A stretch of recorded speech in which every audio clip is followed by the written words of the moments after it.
The movie opens with a montage of happy memories. We see a couple on their honeymoon, laughing, dancing, and traveling together. The images show pure joy. Over these images, we hear Kevin's voice narrating. Kevin talks about how fast everything happened. Susie, I knew from the very first night I met you, somehow only 3 months ago, that the two of us would be standing up here today. He says he felt it instantly, like destiny. Susie continues, saying that every day she learns something new about Kevin and falls in love with him again. She finishes by promising to love him, support him, respect him, and fight for their marriage, in happy times and unhappy ones. The movie then snaps to the present day. Kevin is alone in the house, practicing lines in front of the mirror using a script. His phone keeps ringing, but he doesn't notice. Susie gets tired of calling, so she walks into the apartment and loudly asks why he isn't answering his phone. Kevin panics, hides the script, and rushes out acting normal. Susie says she's double parked and needs to go. Kevin apologizes, nervously asks if he can drive, insisting it's part of the surprise. While driving, Kevin gets text messages from his friend Ernie. Kevin suddenly says he needs to pull over to use the bathroom. They stop at a gas station. Inside the bathroom, Kevin tries to rush in, but another man complains that there's already someone inside. Kevin ignores him and pushes in anyway. Inside the bathroom, Kevin finds Ernie. Ernie is loud, chaotic, and completely unserious. He jokes about having to pee and calls it a code brown instead of an emergency. Kevin gets annoyed and reminds him that code yellow means emergency. Ernie mocks him, makes jokes about hospital shows, and complains about the smell. Then Ernie pulls out dialogue notes and starts suggesting script changes for Kevin's scene. Kevin tells him the script is fine. Ernie insists that authenticity is everything and warns Kevin that Susie will see right through bad acting. Kevin finally admits the truth. He misses Susie desperately and needs this plan to work. He says he needs to prove he can step up. Ernie gets excited. He tells Kevin that if they do this right, Susie will be so impressed that she'll run straight into his arms. Ernie promises to save Kevin's marriage and tells him to be ready by 10 o'clock. Kevin leaves the bathroom and returns to Susie. They continue driving. Susie wakes up mid-drive and asks how far they are from the resort. Kevin dodges the question. Susie jokes, worried they might be camping. Kevin assures her they're not. Eventually, Kevin reveals the surprise. He's brought her to her father's old lake house, a place she used to visit every summer as a child. He says her dad hasn't used it in years. Susie is stunned and immediately uncomfortable. She asks why Kevin didn't talk to her about it first. Kevin insists he was trying to be romantic and bring back good memories. Susie forces a smile and says it's fine, but it's clear she's not happy later. Susie sits alone by the lake, staring at the water, lost in thought. Her childhood memories begin to resurface, and the place clearly brings back unresolved emotions.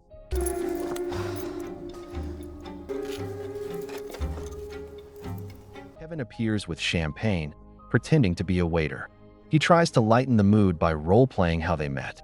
He tells her a dramatic version of their first encounter, where he rescued her from men harassing her at a bar and made her laugh. Susie plays along briefly, correcting his accent and teasing him. Kevin apologizes for not talking to her about the house and promises to cook her a perfect dinner. Susie gently stops him. She reminds Kevin that this isn't their second honeymoon. It's their first night after the separation. She tells him she needs to ease into things and figure out if the relationship still works for her. Kevin says he understands and asks what she wants to do. After a pause, Let's just get out of this house, okay? Let's go to a bar. the bar, Susie unexpectedly runs into her childhood best friend Heather. They haven't seen each other in decades. The reunion is emotional, full of hugs and jokes about aging. Heather introduces her coworker Murphy and reveals that she works for the police department. He is surprised to learn Heather is now the police chief, just like her father. They sit together and reminisce about summer camp, childhood games, and the lake nearby. Susie admits she waited all year just to see Heather every summer, until one year Heather never came back. Meanwhile, Kevin notices Ernie at the bar. Ernie was supposed to wait in the car, but he ignored the plan. Dude, I texted you. Relax. There's no service. I told you to wait in the car. Murphy approaches them, and Ernie pretends not to know Kevin. Io Italian. speaking fake Italian and acting like a tourist. Murphy recognizes Kevin from commercials and asks for a photo. Kevin awkwardly agrees. Nah, dude. Oh, could you make the face? Ernie takes the photo, hamming it up and barely speaking English. Kevin and Ernie sneak outside behind the bar. Kevin scolds him for being seen with a cop. Ernie brags about his acting and insists everything is under control. Kevin starts to panic. He admits staging a break-in might be a terrible idea. Ernie reassures him, saying Susie is perfect and could have chosen anyone, and all Kevin has to do is remind her why she chose him. Back inside, Susie opens up to Heather. She admits her life looks perfect, but she feels empty. She says everything feels baby-proof, controlled, and safe, like something is missing. She tells Heather she tried to explain this to Kevin, but he freaked out and made it about himself. She admits she feels like something is wrong with her, not him. Meanwhile, Ernie tells Kevin the plan is on. Get into your house and you better fucking stop me. Yeah? Huh? Yeah. Yeah, there we go. He shows Kevin a terrifying mask borrowed from his criminal friend Victor. Holy shit. Yeah, how cool is this? Well, I borrowed it from Victor. He has like a whole collection. They rehearse aggressive lines and threats. Kevin practices yelling, "Stay away from me and my wife." Give me your money, man. Come on. Come on, let's practice. Come on. Let's go. More. Yeah, you stay away from me and my wife, you son of a bitch. Kevin, save me, please, Kevin. Shut up, you Barbie bitch. Oh. Later, Heather offers Susie a ride in her police cruiser. Why is he driving so slow? You kidding me?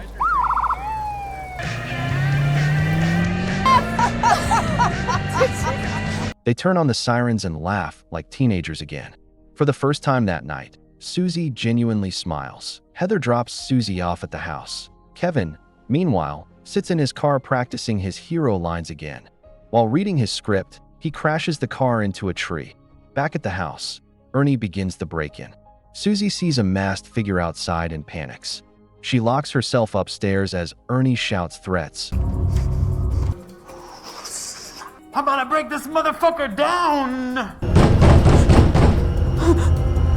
Unless there's a hero in there who's gonna try to stop me or something? I'm gonna take your fancy jewels and I'm gonna sell them on the black market. Fully committed to the performance. Barbie bitch! Kevin arrives moments later to find the door open, blood everywhere, and his wife sitting in shock beside Ernie's body. Susie says the man attacked her and tried to rob her. Kevin freezes, knowing the truth but unable to speak. Oh, God. Kev, it's okay. Kev, look. He didn't hurt me. I'm fine. Look. Susie insists they go to the police. Kevin panics and tries to delay, suggesting it might be a misunderstanding. He convinces her to wash the blood off first. While Susie cleans up, Kevin breaks down. He apologizes to Ernie's body, steals Ernie's phone and ID, and hides them to protect himself.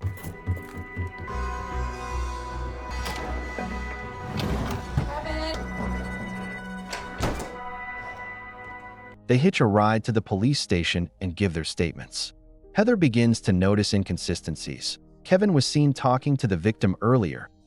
Can I change one of my answers? Police return to the house to investigate. Heather finds blood trails, but no phone or ID. Kevin and Susie sit by the lake. So he really attacked you, huh? Did he have a weapon or no? Susie admits she believes she killed a man.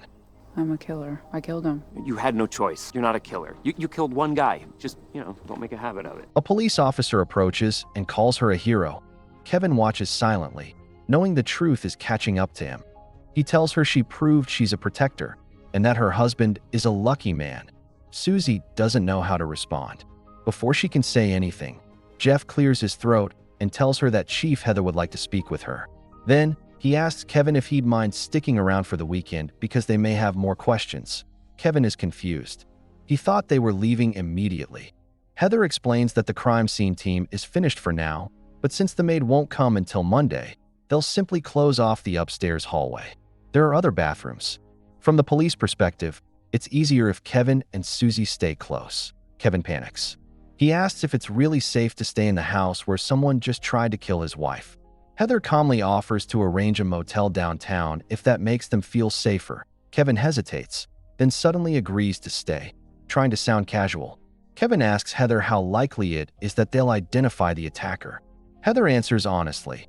Once they locate the vehicle, their odds are very good. Kevin forces a smile, but inside, his fear deepens. Later at the station, Heather speaks privately with Murphy. She admits she doesn't trust Kevin. Murphy pushes back, saying Kevin corrected himself during questioning and just seemed scared. Heather isn't convinced. She reminds Murphy that Kevin lied about knowing the attacker and only corrected himself after being caught. She also points out the key found in the flower pot.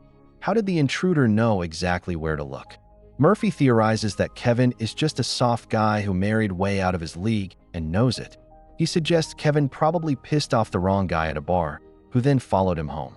Heather isn't satisfied, but without identifying the attacker, there's nothing more they can do yet. The next day, Susie's father's close friend Stu arrives at the lake house.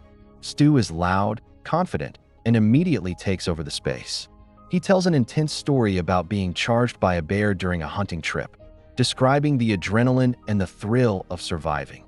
Susie casually corrects him, teasing that she's the real 4-time Ivy League archery champion. Stu laughs, impressed. Kevin joins them, confused. Susie introduces Stu properly, her old friend from high school and Yale, now a top defense attorney. She explains that she brought him in for legal support. Stu reassures Kevin that he's not billing them and that he fixed the power by making a call. He says the last thing he wants is for Kevin to feel uncomfortable. The last thing I want is for you to feel uncomfortable about me being here, okay? Why would I be uncomfortable? It's a great attitude. That's our girl, full of surprises. Then, without asking Kevin, Stu announces that he's called reporters and plans to make a statement. Kevin protests, but Susie tells him that this is what Stu does for a living. Outside, reporters gather. Stu speaks confidently, framing Susie as a survivor of a violent home invasion. Susie interrupts him, correcting the language. Susie was the victim of a terrible assault. That's not true. I'm the one still standing, aren't I? She refuses to be called a victim, pointing out that she's the one still standing. Stu quickly adjusts, calling her a survivor instead, but then accidentally refers to her as his fiancée. Kevin hears it, inside the house afterward. Kevin confronts Susie. She admits she was once engaged to Stu, but insists it's ancient history. Kevin spirals, realizing pieces of her past he never knew about, including planned trips and canceled futures. Love at first sight is bullshit. Kevin, that's not true. And you lied to me about it. I didn't lie to you. Kevin, please. Where was your honeymoon? We didn't have one. No, I know, but where was it? Where was it gonna be? That's not the point. So then why don't you just tell me? Please don't do this, Kevin. Was it Aruba? Jesus Christ. Susie apologizes for not telling him sooner. She explains she was scared and wanted the best legal protection possible. She offers to tell Stu to leave if Kevin wants. Kevin doesn't answer. Meanwhile, Heather receives a report from Murphy about witnesses overhearing 2 men arguing behind the bar the night before the attack. Heather immediately heads out. Back at the house, tension grows. Kevin tries to keep Susie away from the upstairs crime scene. Stu stays, cooking loudly and invading their space. Let's go downstairs, make sure Stu isn't burning down the kitchen. Stu Bear, are you guys smelling this? Not very hungry. At the bar, the news plays on TV, replaying Susie's interview. Suddenly, a woman confronts them, Gregory Doyle's aunt. She accuses Susie of destroying her family. Heather intervenes and begins asking questions. This confrontation pushes Heather to visit her father. She demands answers about an old case file he signed out years ago, Gregory Doyle's. Her father finally tells her the truth. He explains that Susie was a minor at the time, and her family quickly silenced everything with NDAs and settlements. Susie was taken back to the city immediately. No goodbyes, no explanations. Heather is stunned. She asks why she never knew. Her father admits Susie tried to contact her. She wrote letters. He threw them away. When Heather demands answers, her father gives her the complicated version. He was first on the scene that day. A neighbor reported screaming in the woods. When he arrived, he found Susie, and later, Polaroid photos that suggested the situation wasn't as simple as self-defense. Heather discovers the photos herself. They show Greg undressed, chasing Susie, threatening her. Her father believes Susie baited him, waited until he was vulnerable, then provoked the attack. When Greg finally snapped, Susie was ready. What haunts her father most is the look on Susie's face afterward. As she walked down the dock, before anyone else arrived, she was smiling. Heather refuses to accept this version. She storms out, convinced her father is projecting his own guilt. Meanwhile, police recover Ernie's car from the lake. A kayaker finds it submerged, barely oxidized, meaning it was pushed in recently. Inside, they identify the body as Ernest Guerra. Heather realizes the truth. Ernie wasn't a random intruder. At a convenience store nearby, Ernie's two brothers, Victor and Mateo, watch the news as Susie is hailed as a brave survivor of a home invasion. A witness recognizes Kevin from the gas station bathroom and blurts out what he saw. The moment the witness mentions the gas station bathroom, the brothers drag him outside and pin him against the car. Victor demands answers, threatening to kill him on the spot. The witness finally explains point 2 days earlier. He saw Ernest Guerra in the bathroom, and Kevin went in with him. The wife stayed outside. The witness says he doesn't know exactly what happened, but it felt wrong. Back at the lake house, Kevin panics when Susie's father's friend Stu finds Ernie's phone and ID hidden inside a decorative bear. We probably shouldn't be messing around. Hey! What are you doing? No! Susie! Hey! Kevin, why is your number in this phone? Susie checks the phone and sees Kevin's number. The truth finally comes out. Kevin admits he knew Ernie. He claims it was never meant to go this far, just a staged break-in. A performance, a way to win Susie back by being her hero. Susie is shaken by the truth and says they'll deal with it. At home, she tells Stu it's time to leave. As they step out of the lake house, get into the car, and start driving, another car suddenly blocks the road. Victor and Mateo step out. Victor recognizes Susie from the news and immediately accuses her of killing his brother. Stu tries to shut it down, saying it's private property, but Victor doesn't care. Tensions explode fast. Victor punches him, knocking him out cold. The brothers kidnap them and take them onto a boat. Victor starts recording, demanding a confession, saying guilt is a cage, and the truth is the only way out. Stu tells Susie to stay silent, accusing them of kidnapping, assault, and filming their own crimes. Confess, or I'll put a hole in your head. Pull the trigger, you coward! I'm not aiming at you, bro. Oh. Sorry, Suze. Victor loses patience and threatens to kill him. As the argument escalates, his phone suddenly dies while they argue about chargers and phones. Then the gun goes off. Stu is shot and collapses. The brothers panic as Susie screams. They realize too late that Stu isn't Kevin. I didn't do anything, it just went off. You killed Stu! Why do you keep calling him that? Because that's his name! I thought his name was Kevin. Kevin's my husband! Well, who the hell is this guy? Stu! He's our fucking He was their lawyer. In the chaos, Susie jumps into the water. Since her hands were tied, the brothers assume she has no chance of surviving. From their perspective, both captives are dead. But Susie survives. The moment she emerges, the brothers spot her and immediately open fire.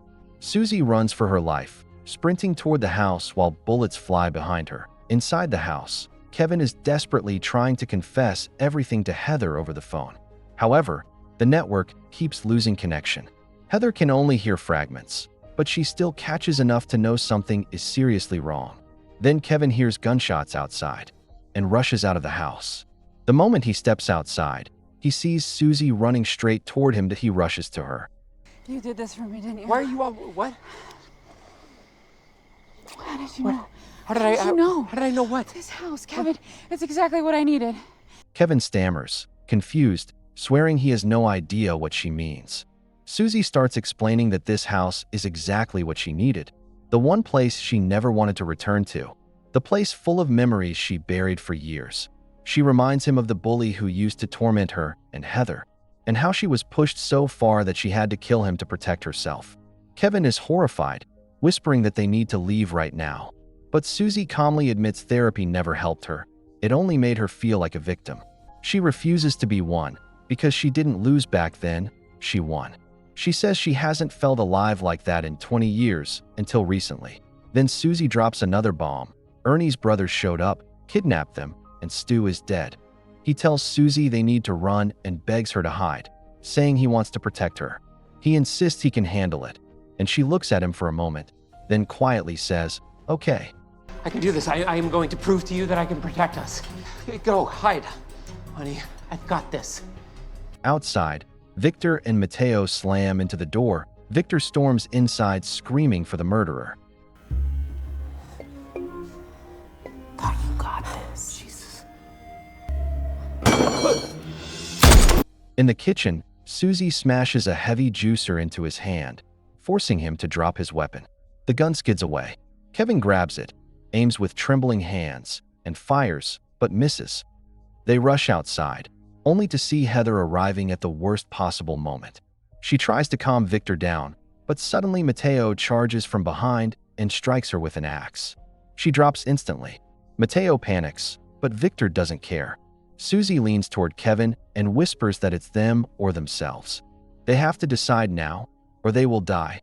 They run back toward the house. They go back into the house, and Susie takes an arrow, planning what to do. She reminds Kevin she's a 4-time Ivy League archery champion. She tells him they have to catch the brothers by surprise. Susie says she's going up to the roof and needs Kevin outside. Kevin offers to go with her, but she refuses and tells him to go to the doghouse, count down from 60, then run out screaming like he's terrified. Kevin realizes he's the bait. Susie tells him he's the lead. She tells him not to make a sound before 0 and then tells him to start counting. Count down while Victor and Mateo argue about going to the hospital and getting revenge. Susie climbs onto the roof. When Kevin reaches 0, he runs out screaming and the brothers chase him. Susie fires an arrow into Mateo's leg, dropping him. Then she fires again, killing Victor instantly. After killing Victor, Susie climbs down from the roof. Mateo is terrified, shaking as he sees his brother lying dead. When he notices Susie standing in front of him, his fear turns into rage. Mateo runs toward her and jumps on her, knocking her to the ground and punching her face again and again. Kevin watches in horror, but Susie reaches into her pocket, pulls out an arrow, and drives it into Mateo's neck. He gasps, choking, and collapses. Susie walks over to the dying Heather and kneels beside her. She calls her name and tells her it's her. Heather weakly says that her husband is bad. Susie gently shakes her head and tells her he is not, that he's not bad. Susie then admits she never stopped thinking about Heather and always believed she would write back. She says Heather never thanked her for what she did with Greg and confesses she never understood her as Heather fades in her final breath. Later, the police arrive. Susie calmly tells her story, twisting everything into a clean version. A reporter calls Kevin Mr. Stanwell, and he stands speechless. Susie smiles and calls herself lucky because she has her husband, her hero, by her side. And with that twisted love confession, the movie ends. Make sure to subscribe and turn on notifications for more movie recaps. Thanks for watching.